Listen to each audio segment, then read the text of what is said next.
Bismillahirrahmanirrahim. Assalamu alaikum dear students. I hope all of you will be fine. तो students आज हम पढ़ने जा रहे हैं लेक्चर 6। जैसे कि आपको मालूम है चैप्टर नंबर 4 हम पढ़ रहे हैं फर्स्ट ईयर का स्टोइकियोमेट्री। तो लेक्चर नंबर 6 में जो हमने टॉपिक्स कवर करने हैं ना, उसमें आ जाएगा molar mass, density of gases और सैंपल प्रॉब्लम 4.6, 4.9 और क्विक चेक 4.2, 4.3। तो ये चीज़ हम कवर करेंगे। आइए स्टूडेंट स्टार्ट करते हैं। तो स्टूडेंट सबसे पहले है जी हमारे पास molar mass and density of gases. तो density of gases, what is density? Density of gases तो हम कह सकते हैं डेफिनेशन में, डेफिनेशन तो हम कहेंगे density is defined as, density is defined as mass per unit volume, mass per unit volume of a substance. So this is a definition of density. Density is defined as mass per unit volume of a substance. तो इसको हम अगर लिखें इसको तो हम कह सकते हैं D stands for density, M for mass divided by V for volume. तो density is equal to mass over volume. तो सर इसको हम इस तरह भी रिप्रेजेंट कर सकते हैं for gases. For gases we can represent the density. तो density is equal to molar mass divided by molar volume, molar. तो इस तरह भी हम रिप्रेजेंट कर सकते हैं डेंसिटी को। Density is equal to molar mass over molar volume. तो स्टूडेंट डेंसिटी जो है ना, मोलर वॉल्यूम तो आपको पता है हर गैस का मोलर वॉल्यूम फिक्स होता है। Molar volume is fix for every gas. तो मोलर वॉल्यूम तो कांस्टेंट एक फैक्टर है मोलर वॉल्यूम। तो अगर ये कांस्टेंट है तो डेंसिटी हमारी किस चीज़ पर डिपेंड करेगी? मोलर मास पे। Greater is the molar mass of a gas, greater will be the density, and less is the molar mass, laser will be the density. तो डेंसिटी डिपेंड करती है हमारी मोलर मास पे। तो उसमें इसी फार्मूले को हम रीअरेंज करें। फर्स्ट करें हमने मोलर मास कैलकुलेट करना है, तो कैसे कर सकते हैं? तो मोलर वॉल्यूम से डेंसिटी को मल्टीप्लाई करना है। तो हम कह सकते हैं जी मोलर मास कैलकुलेट करना है तो आप क्या करेंगे जी? डेंसिटी को आप मल्टीप्लाई करते हैं मोलर वॉल्यूम से। तो VM में लिखता मोलर वॉल्यूम।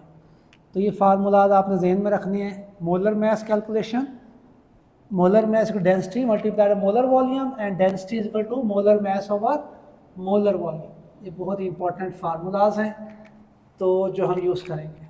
तो सर देखते हैं सैम्पल प्रॉब्लम 4.9। तो सैम्पल प्रॉब्लम 4.9 है आपके पास। तो क्या कह रहा है जी? Calculate the molar mass of a gas. कोई गैस है उसका आपने मोलर मास जो है ना कैलकुलेट करना है। Molar mass of a gas which has density, और उस गैस की डेंसिटी कितनी गिवन है? 1.97 ग्राम पर decimetre cube at STP। STP मतलब स्टैंडर्ड टेम्परेचर एंड प्रेशर।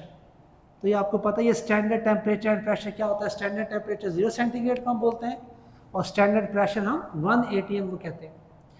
तो अब इसको कैसे सॉल्व करेंगे? मोलर मास आपने कैलकुलेट करना है और डेंसिटी आपको गिवन है। तो वेरी इजी। क्या फार्मूला आपने याद किया है? Molar mass is equal to density multiplied by molar volume. तो ये फार्मूला अप्लाई करेंगे तो आप क्या करेंगे? फार्मूला अप्लाई करें, molar mass is equal to density multiplied by molar volume. This is formula. Density हमें दी हुई है 1.97 multiplied by molar volume, all you know 22.4 molar volume होता है हर गैस का। तो it's answer will be 44.0 gram पर मोल। तो दिस इज द मोलर मास। तो सर मोलर मास हमारे पास 44 आया। तो आप क्या सोचते हैं किस गैस की बात हो रही है? तो ये गैस है, सही कह रहे हैं। गैस किसकी बात कर रहे हैं? CO2। तो यहाँ पे क्वेश्चन में CO2 गैस की बात की गई है कि CO2 जो है ना, CO2 कार्बन डाइऑक्साइड गैस का जो मोलर मास होता है 44 होता है और CO2 की डेंसिटी 1.97 होती है। तो ये आपके पास था सैंपल प्रॉब्लम 4.9।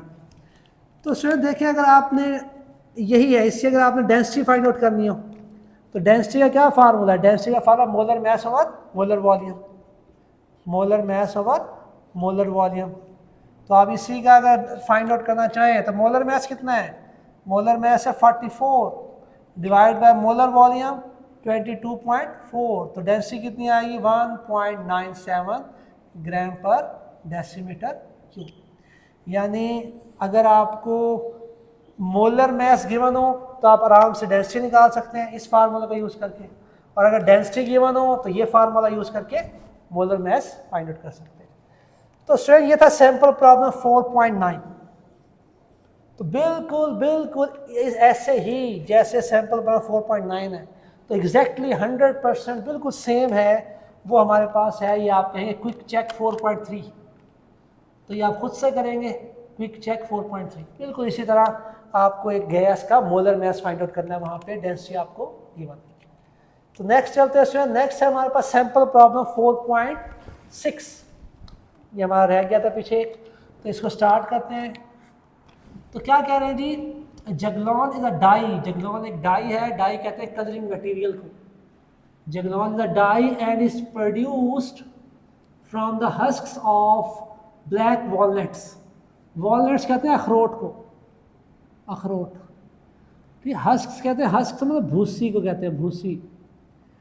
तो वो कह रहे हैं जी जगलॉन एक डाई है, कलरिंग मटेरियल है, और ये कहाँ पे प्रोड्यूस होता है? Black walnut, husks of black walnut से ये प्रोड्यूस होता है। तो ये तो चलो इन्फॉर्मेशन आपको बता रहे हैं कि व्हाट इज़ जगलॉन। तो मेन हमारा काम क्या है? मेन हमारा काम क्या है? फार्मूला क्या है जगलॉन का? The formula of juglone is C10H6O3। ये आपके पास जगलॉन का फार्मूला है। और आपसे पूछा क्या गया है? दो पार्ट है, A part and B part. A part में आपसे पूछा है calculate the molar mass of juglone. एक तो आपने जगलॉन का मोलर मास फाइंड आउट करना है। Secondly calculate the number of moles, आपने नंबर ऑफ मोल्स को कैलकुलेट करना है इन दिस मास ऑफ जगलॉन। जगलॉन का मास दिया हुआ है, नंबर ऑफ मोल्स निकालना है। तो वेरी सिंपल, बिल्कुल इस तरह के पहले हमने बहुत सारे क्वेश्चंस किए हुए हैं, तो स्टूडेंट्स को सॉल्व करते हैं। तो पहले निकालते हैं molar mass of juglone. Molar mass of juglone. तो मोलर मास में स्टूडेंट फार्मूला लिखिए इसका, तो आप पहले C10H6O3 ये फार्मूला है हमारे पास जगलॉन का। तो आप कैसे फाइंड आउट करते हैं? तो स्टूडेंट निकालते हैं पहले ए part, molar mass of juglone. तो मोलर मास ऑफ जगलॉन कैलकुलेट करने के लिए आपने सबसे पहले जगलॉन का फार्मूला लिखें C10H6O3, ये जगलॉन का फार्मूला है। तो निकालते हैं जी, हमारे पास कार्बन के 10 हैं एटम्स, तो हम लिखेंगे 10 multiplied by relative atomic mass of carbon. एक एलिमेंट हमारा ख़त्म हो गया, अब दूसरा एलिमेंट हाइड्रोजन, तो दरम्यान में प्लस आएगा। तो 6 एटम है, 6 एटम है हाइड्रोजन के, तो 6 multiplied by relative atomic mass of hydrogen, plus oxygen 3 है, तो हम कहेंगे 3 multiplied by relative atomic mass of oxygen. तो इस तरह दी अब पुट करें, 10 मल्टीप्लाइड बाय कार्बन का कितना होता है? 12 होता है मास, प्लस 6 मल्टीप्लाइड बाय हाइड्रोजन का 1 होता है, प्लस 3 मल्टीप्लाइड बाय ऑक्सीजन का 16 होता है। तो ये हमारे पास हो जाएगा 12 टेंस 120 हो जाएगा। यहाँ पे हो जाएगा 6 मल्टीप्लाइड बाय 6 और यहाँ पे 48। तो इस सब को जब हम सम अप करेंगे तो हमारे पास जगलॉन का जो बनेगा वो बनेगा 174 ग्राम पर मोल। ये हमारे पास मोलर मास आ गया जगलॉन का। तो यहाँ पे आप साइड पे लिख भी लें what is this molar mass of juglone.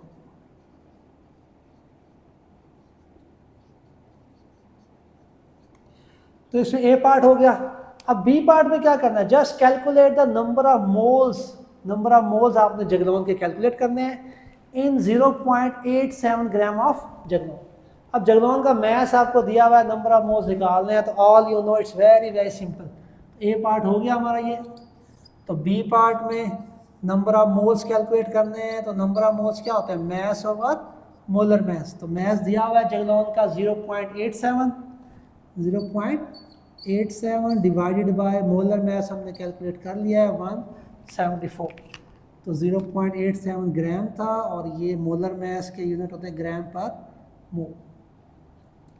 तो ग्राम से ग्राम कट हो जाएगा, इसको फिर हम सॉल्व करेंगे। कैलकुलेटर से आपने 0.87 को डिवाइड करना है 174 से, तो ये आपके पास आएगा आंसर 0.005 मोल। तो ये आपके पास मोल्स आ गए। तो ये था सर बहुत ही आसान सा हमारा सैम्पल प्रॉब्लम 4.6। तो स्टूडेंट्स आप देखते हैं क्विक चेक 4.2। तो क्विक चेक 4.2 के दो पार्ट्स हैं ए एंड बी। ए क्या कह रहा है पार्ट आपको, ए पार्ट कह रहा है copper wire contains 27.10 into 10⁻23 atoms of copper. तो आपको एटम्स ऑफ कॉपर गिवन है, तो calculate the number of moles of copper. तो आपने नंबर ऑफ मोल्स कैलकुलेट करने हैं, तो नंबर ऑफ एटम्स दिए हुए हैं, नंबर ऑफ मोल्स कैलकुलेट करने हैं। तो आपने फार्मूलाज याद किए थे, मैंने आपको फार्मूलाज याद करवाए थे 7 फार्मूलाज। तो उनमें से कौन सा फार्मूला आएगा स्टूडेंट्स? हाँ जी बिल्कुल ईजी। तो नंबर ऑफ मोल्स कैलकुलेट करने हैं, तो आपने क्या करना है, नंबर ऑफ पार्टिकल्स यानी नंबर ऑफ एटम्स। तो यहाँ पे एटम्स हैं पार्टिकल्स, तो नंबर ऑफ एटम्स जो आपके पास हैं उनको आपने डिवाइड करना है एवोगैड्रो नंबर से। तो नंबर ऑफ एटम्स आपका गिवन है, नंबर ऑफ एटम्स यहाँ पे पुट करेंगे आप 27.10 इंटू 10⁻25, तो यहाँ पे पुट करेंगे number of atoms, Avogadro number पर डिवाइड करेंगे और यहाँ पे आपके पास क्या आ जाएगा, आंसर आ जाएगा। तो ए पार्ट तो बिल्कुल आसान, ये आप खुद से करेंगे। उसके बाद बी पार्ट की तरफ चलते हैं। ये बी पार्ट है थोड़ा सा, इसको आप देखेंगे गौर से।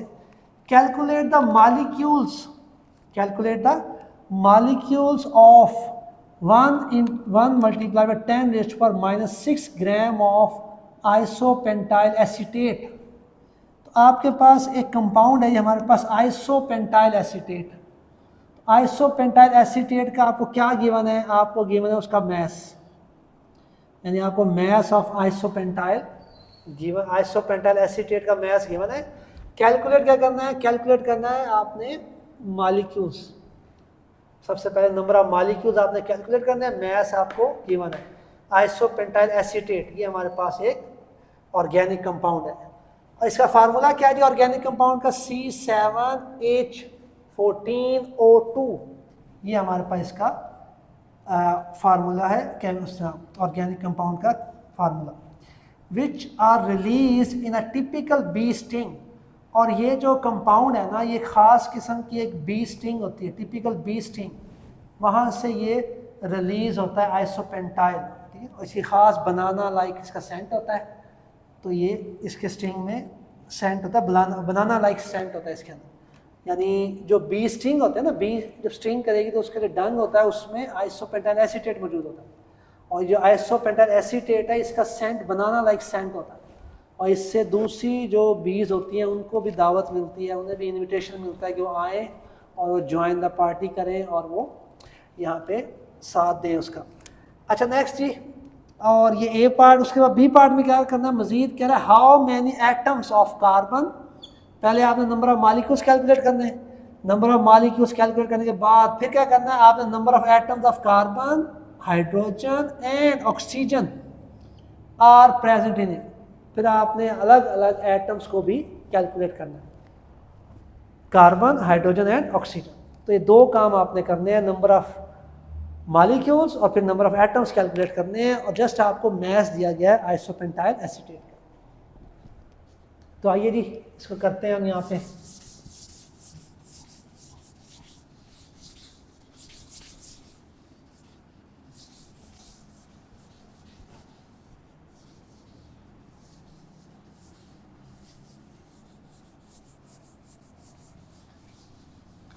तो स्वयं देखें जी आंसर में तो क्या क्या हमें चाहिए, हमें गिवन क्या है, पहले देखते हैं व्हाट इज गिवन। गिवन है हमारे पास मैस ऑफ आइसोपेंटाइल एसीटेट का मैस गिवन है। कितना मैस है, 1 मल्टीप्लाइड बाय 10⁻⁻6 ग्राम मैस हमारे पास गिवन है। ठीक हो गया। जब मैस गिवन होता है साथ ही आप मोलर मैस आप कैलकुलेट कर लिया करें। तो मैस के साथ molar mass of isopentyl acetate C7H14O2, तो मोलर मैस का कैलकुलेट करें जी।